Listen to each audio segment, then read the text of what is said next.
Alright guys, welcome back to Formula 1 news. It's race week again for the Hungarian Grand Prix. Major updates in the world of Formula 1, especially on the future of Max Verstappen. After the Belgian Grand Prix, the performance clause in his contract has expired after the Mercedes disaster class in recent weeks. That leaves him in a position where even if Toto Wolff is willing to put 100 million euros on the line and buy him out of the contract, Red Bull apparently have done enough to secure Max's services for at least one more season. What does that mean for the rest of the grid? Very much enjoyed your thoughts in the comments. Hit the like button if you enjoy. Subscribe if you're new as always. I would greatly appreciate it. Let us begin right about here because Nico Rosberg was an absolute menace yesterday. Couple of things that he said. We talked about the Jos Verstappen beef yesterday. Of course, there was also the McLaren drama at the start of the Grand Prix when it finally got going. But it was also talk about Bottas and Cadillac. So Rosberg went up to Bottas, of course, the man who famously replaced him when Rosberg decided to retire after his World Championship win. And he said, hey, new contract, what's going on there? And there is a rumour that Cadillac are very keen on Bottas's services. The other rumour is that Perez is very much a good option as well.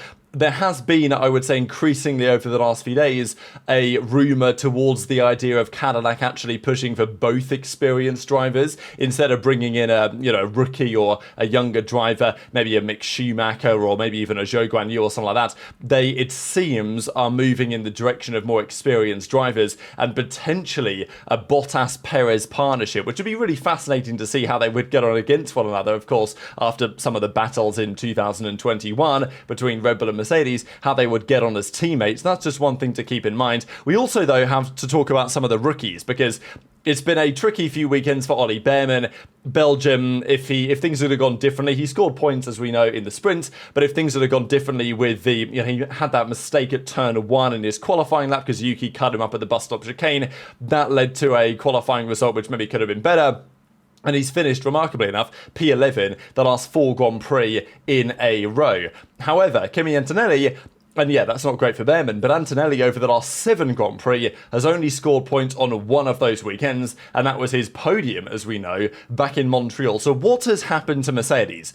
Is Antonelli all of a sudden washed up? Is he terrible? Like, is this guy not the future? There's obviously going to be some debate on either side of that. Russell, however, said today to the media that the perception of your performance is based in large part on how good your car is, and I think that is generally pretty true. And Antonelli, as far as Russell is concerned, Kimi is performing at the same level really as he has done at the start of the season, which he's not shown maybe massive improvement as some of us may have expected, but as far as Russell's concerned, Antonelli's not driving any worse than he was. It's purely that the car is now far more tricky. I mean, we talked about this at the start of the season. Antonelli would not make many mistakes, and it was kind of like, damn, this kid's unreal, right? Like, he's turning up to these Grand Prix, he's maybe not crazy fast compared to where Russell is, but we know how good Russell is certainly on a Saturday, but he's not really making mistakes, right? The car around Bahrain, for example, the first few Grand Prix of the season was maybe not like crazy rapid, but it certainly was pretty consistent, pretty reliable. Like, it seemed to be a solid base of a car, and it meant that both drivers were not making the mistakes. Last year's Mercedes, you know how tricky it was. Russell and Hamilton both having big moments in Austin, notably at least last year. But over the last few rounds, it's become far more challenging to drive. Russell has said this, Antonelli has said this. The question is why and how and what are they going to do next? Because they brought some changes to this weekend in Belgium. Did it help? Well, no. They bring in more changes to Hungary. Is it going to make any difference? Not necessarily. So Mercedes are trying to track down why it's come to this point, right? Because Russell, apart from the win in Canada, has not even finished in the top 4 in some time. And at the start of the season, that's all the guy was doing. Antonelli did say that Hamilton went to kind of say hello to Mercedes and talk to Kimi and say, look, it's normal to have bad weekends. Don't stop believing in yourself, stuff like this. But Mercedes called a meeting today in Brackley to try and figure out what's going on with the car, what are the issues, where can they go from here to try and solve them? Because they've won a race this season, but it does not look likely that they will do so again on recent evidence. And they've got to try and figure out where they've gone wrong here, because the way they started this season was actually quite promising for 2026. Next year's cars are nowhere near, the Venturi tunnels are going away. They're not ground effect to anywhere near the same extent. But, you can always learn something about the regulations for next year on paper. And it felt like, okay, Mercedes have maybe finally got on top of what it takes to get these cars to work. And maybe some of that information will be relevant for next year as well. But now all of a sudden it feels like, well, maybe they haven't solved all of their problems after all. Now, Russell dates this back to a specific moment. George says, sometimes it takes a few races to understand what the real reasons are for that lack of pace, but clearly it seems like we need to revert back to what we had earlier in the season. Now, he also said, looking back to Barcelona, you guys remember when they changed the front wing, the technical directive came in for Barcelona, and they reduced the flexibility that was allowed. The big talk was around McLaren, right? We know they've been messing around with it, and people expected, oh, maybe that's going to effectively curtail McLaren's dominance and allow Max to be back in the fight. In some respects, the opposite seemed to happen. McLaren since then have only seemed more dominant in general, and with the exception of a pretty much an outlier track in some respect in Montreal, a great track, but a track that definitely suits some cars over others, because Montreal effectively has one corner type. It's a left-right, and then it's some straight. And it seems like when the car is so set up for one specific setup, some teams can really take advantage of that, whereas McLaren are certainly better when they are exposed to all conditions, all corner types, where they are just on average the best. Now, we also know going into Barcelona and the technical directive change that eventually happens, Mercedes were the other key team in the spotlight.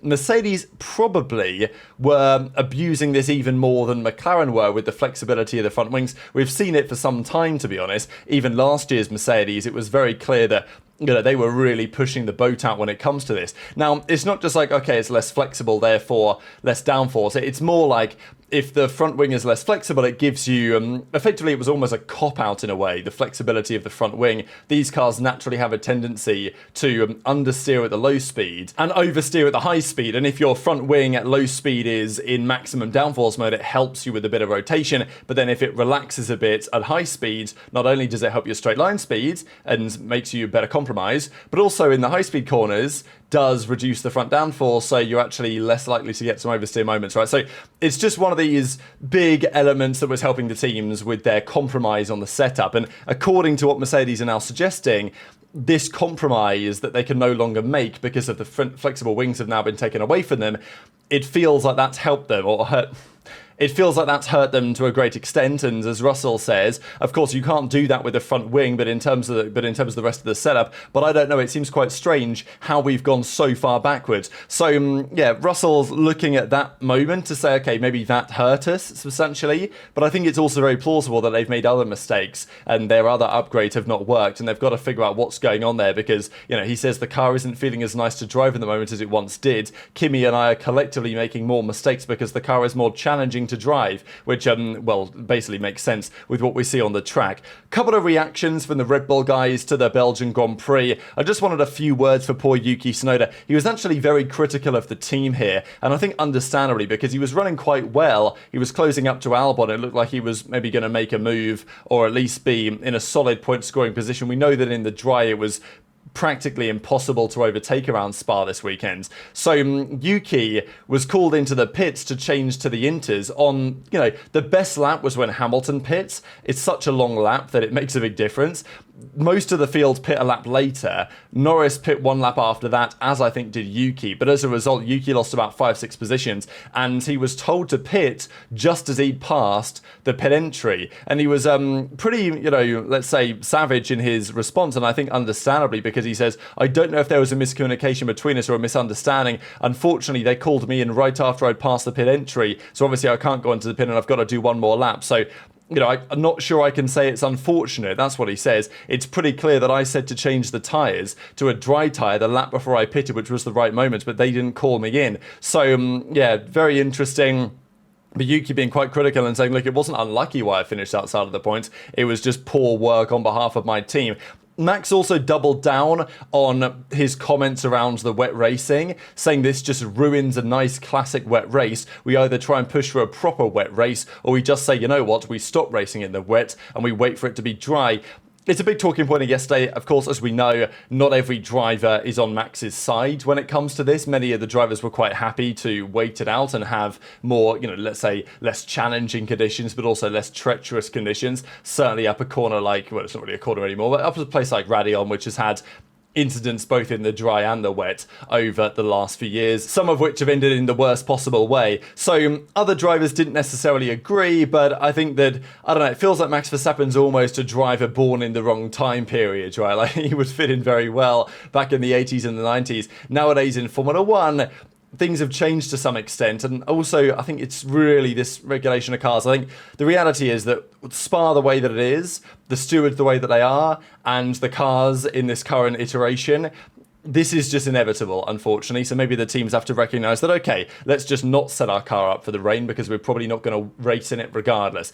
Couple of quick things on Ferrari. They're doing kind of a lot. There was an interesting article put out here that, yes, there was a brake update that was tested back in Canada by Leclerc. Of course, famously, he put it in the wall that weekend. Hamilton said that they tried a similar thing on his car this weekend, and then, of course, he had the lock-up in the sprint qualifying. So, you know, lots to say on that, really, as to exactly what Ferrari are cooking up and whether it actually makes any real degree of sense. And then Fred Vasseur talking about the Ferrari upgrades. There are upgrades that work right away, others need work on brakes, on ride heights, on balance. If I had the choice, I would have preferred a normal weekend, but I am not the one who decides the weekend, which I thought was kind of fascinating, right? So Vasseur basically says, it might have been nicer to bring this upgrade for the first time in Hungary, because at least then we've got 3 practice sessions to see what's going on, which does make sense, and obviously it was a rain-affected weekend as well. It feels like over the course of the weekends, Ferrari gained more understanding. Their car does seem to be better. It's just not good enough, the reality is, compared to where McLaren currently are. But I thought it was fascinating that Vasseur's like, well, I don't make the choice. I'm like, well, surely you are the man in charge, right? Like, Fred Vasseur saying, well, you know, maybe I would have brought the upgrade on a more normal weekends, but I don't choose. I'm like, are you not the team principal? Surely you get to make that decision. But I don't know, maybe the technical team, maybe the drivers were pushing hard for it. So Vasseur was like, okay, if you guys want to do it, then we will go ahead. But again, right, like, you want to make sure that the team feels united, at least from a public-facing perspective. The way that Vasseur comments there does not make it feel like that Ferrari team is especially united on their opinions right now. But that suspension change was the last upgrade, effectively, that Ferrari are going to bring this year. Everything else is just going to be preparation for 2026. And probably, let's be real, it's Ferrari. They will have some sort of special Monza package that they bring in to try and get the win there. But there was a floor upgrade planned. So there was a floor update planned for the Azerbaijan Grand Prix. We know that Leclerc famously goes well around Baku. Ferrari has completely cancelled a new floor update, and it had been tested in CFD and in wind tunnel simulations. So there's a couple of things to say on this, right? Either it didn't work, so, you know, whatever they tried, their floor update that they thought was maybe going to work kind of well with the new suspension and the other changes they've made towards the front of the car, but maybe not. Or they just want to save the money to actually build the thing. Maybe there's a recognition that, well, you know, it costs a lot of money to build this floor. If we save that money, then, you know, we can use that budget cap elsewhere. So maybe there's a bit of that. I think there's also a recognition that, you know, even from Hamilton, from Leclerc, from Vasseur, that it doesn't really matter at this point. Obviously, Hamilton would like bare minimum to at least have a podium this season, but in terms of the championship battle, it's not especially relevant, and we know that Hamilton's putting his real focus on 2026, as now it seems are Ferrari basically entirely. So whatever else they're working on, they've cancelled that, they're not doing it anymore. No more major update packages, nothing else spectacular, I don't imagine, from Red Bull. There will be tweaks, there will be changes, there will be upgrades, but not enough to catch McLaren. I think it is very clear at this point, and probably this was clear for a very long time. There's also another interesting thing at Ferrari. So this guy, Johann Hatz, is coming into Ferrari, and apparently he's going to be Hamilton's new performance engineer, replacing Riccardo Corte, and will work alongside Hamilton's race engineer. But actually, this is not what everyone is saying. This is from Autosport, but then there was another report that suggests that actually no, Johann Hatz is actually working with Charles rather than with Hamilton, and therefore the new name could be Luca Diella. So, like, who actually knows what's going on here? But the reality is that there are probably changes going on at Ferrari, and Duquesne in the reply says they'll say something about that tomorrow morning. So I'll probably talk about that tomorrow, what maybe the truth behind this situation is. But Hamilton, Leclerc, Ferrari in general, they're making changes to some of the key men behind the scenes, and that probably is indicative of their performance not being right now where they would want it to be. But let's talk about Red Bull and what it means for the future here. We know that Horner has departed. Was it a good weekend for the first weekend in the history of Red Bull racing with no Horner at the helm? You know, I guess it wasn't terrible. Max won the sprint, and to be fair, it was a great weekend from the Red Bull perspective because they got Max safely now out of the conversation as to whether he will leave the team going into 2026. Because if we look at the championship battle after this weekend, Max wins the sprint and then does well in the race. It has now put the gap in the championship ahead of George Russell more than it needs to be from Red Bull's perspective. So to our understanding, there was a contract clause in place, performance related, which said if Max was more than, fourth or worse basically in the championship at the summer break, then he would be free to go of his own accord. Our current understanding is that Max is therefore locked into the contract, but as a result, Red Bull are basically saying, all right, Max, look, we want you to stay, we need you to stay, but if you do want to go, just give it one more year. You're taking too much risk going to another team. We got rid of Horner, which your dad wanted, so, take that, I suppose. At least give us a chance for 2026, and if it doesn't work, you're free to leave. And I think that's basically the offer that they've given Max, is to say, look, we're going to try and do our talking, and if it doesn't work, then, we're not going to hold you to anything else. So it seems like this is the performance clause. Anything else afterwards is probably going to be fine, no matter what from the Red Bull perspective. But as you can tell, Verstappen, after winning the sprint, and Russell didn't even score points in that Mercedes disaster class, and then after outplacing Russell during the main Grand Prix, he now leads Russell by 28 points. And that's a pretty big deal, because even if Russell was to win in Hungary and Verstappen was to finish last or whatever, then Russell would only get to 182, which would put him still behind Verstappen in the championship. So then Eric Van Haren comes out with an article and he says the following: for those still in doubt, Verstappen will also drive for Red Bull in 2026. We know how close he is to Max and to Jos and to the Verstappen team in general, and it seems that his understanding is that Max is not going anywhere. Verstappen can no longer use the exit clause.